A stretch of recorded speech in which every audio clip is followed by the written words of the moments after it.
दोस्तों, अगर आपके घर में इंडेन, भारत गैस या एचपी गैस का घरेलू सिलेंडर इस्तेमाल होता है तो आज की ये वीडियो आपके लिए बहुत महत्वपूर्ण है, क्योंकि एलपीजी उपभोक्ताओं से जुड़ी कई महत्वपूर्ण अपडेट सामने आई हैं। इनमें ओटीपी से delivery, e-KYC subsidy, mobile number update, सुरक्षा नियम, नए हल्के कंपोजिट सिलेंडर और कीमतों में बदलाव जैसे विषय शामिल हैं। लेकिन सबसे बड़ी बात है, अगर आपने कुछ जरूरी प्रक्रियाएं पूरी नहीं की तो आपको सब्सिडी मिलने में दिक्कत हो सकती है, डिलीवरी में परेशानी हो सकती है, केवाईसी से जुड़े अपडेट का सामना भी करना पड़ सकता है। तो आज की वीडियो में हम जानेंगे कि आखिर कौन सी बातें सच हैं, किन खबरों को लेकर लोगों में अफवाह फैलाई जा रही है और एलपीजी उपभोक्ता होने के नाते आपको क्या करना चाहिए। इसलिए वीडियो को बिल्कुल आखिर तक देखिए, क्योंकि आखिरी अपडेट लगभग हर गैस उपभोक्ता के लिए बेहद जरूरी है। तो नमस्कार दोस्तों, आप देख रहे हैं एचआरबी न्यूज और मैं आपका स्वागत करती हूं। अगर आपके घर में खाना गैस सिलेंडर से बनता है, चाहे आपके पास इंडेन, एचपी गैस या भारत गैस का कनेक्शन है, तो यह वीडियो आपके लिए है। सोशल मीडिया पे हर दिन एलपीजी को लेकर कई तरह की खबरें वायरल होती रहती हैं।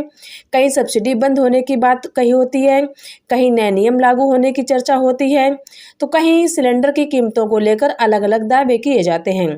ऐसे में दोस्तों, जरूरी है कि सही जानकारी आपको होनी चाहिए और आप अफवाहों से बच सके। आज हम एलपीजी से जुड़ी 10 महत्वपूर्ण बातों को विस्तार से जानेंगे, तो वीडियो को लाइक जरूर कर दीजिए।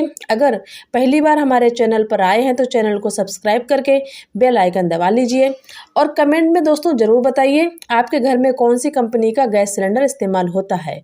और बिना समय गंवाए शुरू करते हैं। सबसे पहले दोस्तों बात करते हैं उस अपडेट की जिसके बारे में सबसे ज़्यादा सवाल पूछे जा रहे हैं कि आप गैस सिलेंडर देने के लिए ओटीपी देना जरूरी है।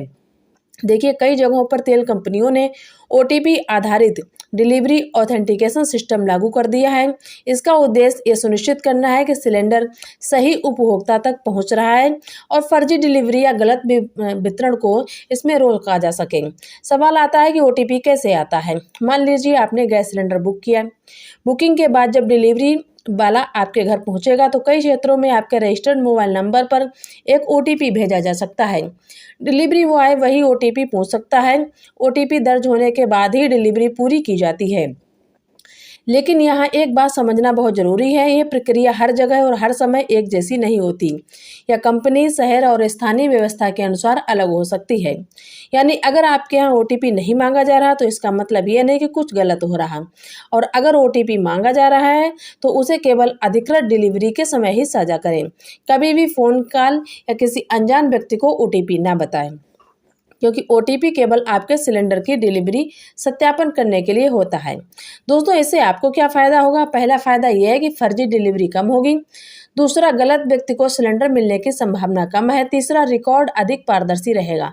लेकिन ध्यान रखें, अगर आपका मोबाइल नंबर पुराना है या बंद हो चुका है तो ओटीपी आपको नहीं मिलेगा। इसलिए आगे जो दूसरी अपडेट है वो आपके लिए ज़्यादा जरूरी है। दूसरा अपडेट है ई-केवाईसी क्यों जरूरी है। दोस्तों, बात करते हैं ई-केवाईसी की। आज के समय में लगभग हर सरकारी सेवा में केवाईसी का महत्व बढ़ गया। एलपीजी कनेक्शन के मामले में भी समय समय पर तेल कंपनियां उपभोक्ताओं से अपने रिकॉर्ड अपडेट रखने के लिए केवाईसी या ई-केवाईसी कराने को कह सकती हैं। अब सवाल यह है कि अगर केवाईसी नहीं होगी तो क्या होगा। सबसे पहले मान लीजिए कि हर उपभोक्ता के लिए एक ही नियम या समय सीमा लागू हो, ऐसा जरूरी नहीं। लेकिन अगर आपकी गैस एजेंसी या कंपनी ने केवाईसी अपडेट करने के लिए कहा है और आपने उसे लंबे समय तक पूरा नहीं किया तो भविष्य में सेवा संबंधी दिक्कतें आ सकती हैं। इसलिए यदि आपको एसएमएस, आधिकारिक सूचना या एजेंसी से सूचना मिले तो केवाईसी समय पर पूरी कर लेना बेहतर रहता है। अब सबसे महत्वपूर्ण सवाल है कि लोगों को सब्सिडी क्यों नहीं मिलती।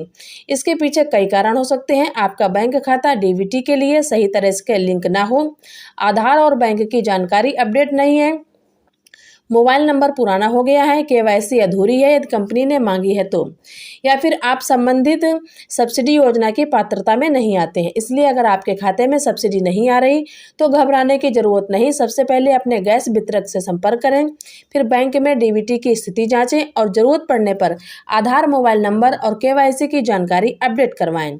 कई बार लोग बिना जांच किए सोशल मीडिया पर ये मान लेते हैं कि सरकार ने सब्सिडी बंद की, जबकि ऐसा नहीं होता है। उनके जो दस्तावेज दस्तावेज होते हैं, बैंक रिकॉर्ड में कोई समस्या आ सकती है, इसलिए ऐसा हो सकता है। और यही वजह है किसी भी वायरल मैसेज पर भरोसा ना करें, पहले आधिकारिक जानकारी जांच लें।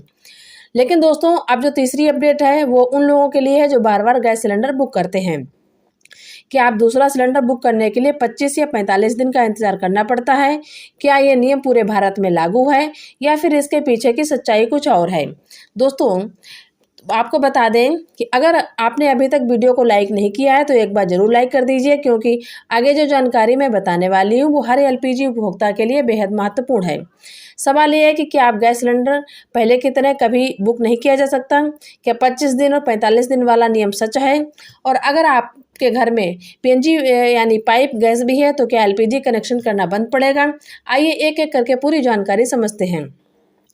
दोस्तों, ये वो अपडेट है जिसने सबसे ज़्यादा लोगों को कंफ्यूज किया। सोशल मीडिया पर कई लोग कह रहे हैं कि अब गैस सिलेंडर कभी भी बुक नहीं होगा, लेकिन वास्तविकता को समझना बहुत ज़रूरी है। तेल कंपनियों ने सप्लाई के बेहतर बनाने और दुरुपयोग रोकने के लिए कुछ क्षेत्रों और व्यवस्थाओं में बुकिंग अंतराल से जुड़े बदलाव कर दिए हैं। कई रिपोर्ट के अनुसार शहरी क्षेत्रों में अगली बुकिंग के बीच लगभग 25 दिन और कुछ ग्रामीण क्षेत्रों में 45 दिन का अंतराल लागू किया गया। हालांकि इसका संचालन संबंधित कंपनी और क्षेत्र की व्यवस्था के अनुसार हो सकता है। अब इसे आसान भाषा में मैं आपको समझाती हूँ। मान लीजिए आपने आज गैस सिलेंडर लिया। अगर आपके क्षेत्र में व्यवस्था लागू है तो सिस्टम अगली बुकिंग उसी निर्धारित अंतराल के बाद स्वीकार करेगा। ऐसा इसलिए किया गया ताकि जरूरतमंद उपभोक्ताओं तक गैस की आपूर्ति बेहतर ढंग से हो और अनावश्यक या बार बार की बुकिंग कम हो। लेकिन दोस्तों, इसका मतलब ये बिल्कुल नहीं कि पूरे देश में हर व्यक्ति पर बिल्कुल एक जैसा नियम लागू है। इसलिए यदि आपको अपने क्षेत्र की सटीक जानकारी चाहिए तो अपने गैस वितरक या संबंधित तेल कंपनी की आधिकारिक सूचना जरूर देखें। दोस्तों, इस नियम का फायदा क्या होगा? पहला, सप्लाई सिस्टम अधिक व्यवस्थित रहेगा। दूसरा, फर्जी या अत्यधिक बुकिंग पर रोक लगाने में मदद मिलेगी। तीसरा, जरूरतमंद उपभोक्ताओं तक सिलेंडर समय पर पहुंचाने में सुविधा होगी। इसलिए अगर अगली बार आपकी बुकिंग तुरंत स्वीकार ना हो तो पहले अपने क्षेत्र में लागू नियम की जानकारी जरूर जांच लें। दोस्तों, अब बात करते हैं उस खबर की जिसने लोगों के बीच सबसे ज़्यादा चर्चा पैदा की। कई लोगों ने पूछा कि अगर मेरे घर में पीएनजी भी है और एलपीजी भी है तो क्या एलपीजी कनेक्शन बंद करना पड़ेगा? देखिए, कुछ क्षेत्रों में dual connection PNG plus LPG को लेकर नई व्यवस्थाओं और सत्यापन की खबरें सामने आईं। कुछ रिपोर्टों में ऐसे मामले की जांच हुई और अनावश्यक डुप्लीकेट कनेक्शन पर कार्रवाई की बात कही गई। लेकिन इसका ये मतलब नहीं है कि हर घर में पीएनजी होने पर स्वतः एलपीजी कनेक्शन बंद हो जाएगा। अगर आपका कनेक्शन वैध है और आप उसके पात्र हैं तो स्थानीय नियम और कंपनी की प्रक्रिया के अनुसार ही निर्णय होगा। इसलिए किसी वायरल मैसेज पर भरोसा करने के बजाय अपने गैस एजेंसी या आधिकारिक पोर्टल से जानकारी लेना सबसे सुरक्षित तरीका है। ऐसे कई लोग हैं जिनका स्थायी घर एक शहर में है और दूसरे शहर में नौकरी करते हैं। ऐसे मामलों में अलग अलग परिस्थितियों के अनुसार नियम लागू हो सकते हैं। इसलिए कोई भी निर्णय लेने से पहले अपनी गैस एजेंसी से लिखित या आधिकारिक जानकारी जरूर जांच लें। यही सबसे सुरक्षित है। दोस्तों, बात करते हैं उस सवाल की जो लगभग हर वीडियो के कमेंट में पूछा जाता है। सर, सब्सिडी आती थी पहले लेकिन अब क्यों नहीं आ रही? इसके पीछे कई कारण हो सकते हैं।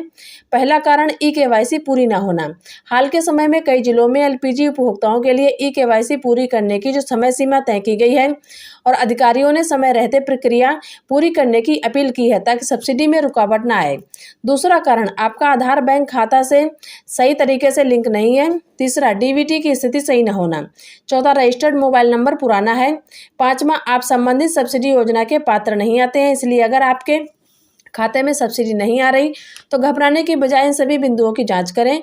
जरूरत पड़े तो अपनी गैस एजेंसी जाएं और बैंक में डीबीटी की स्थिति जांचें, केवाईसी अपडेट कराएं।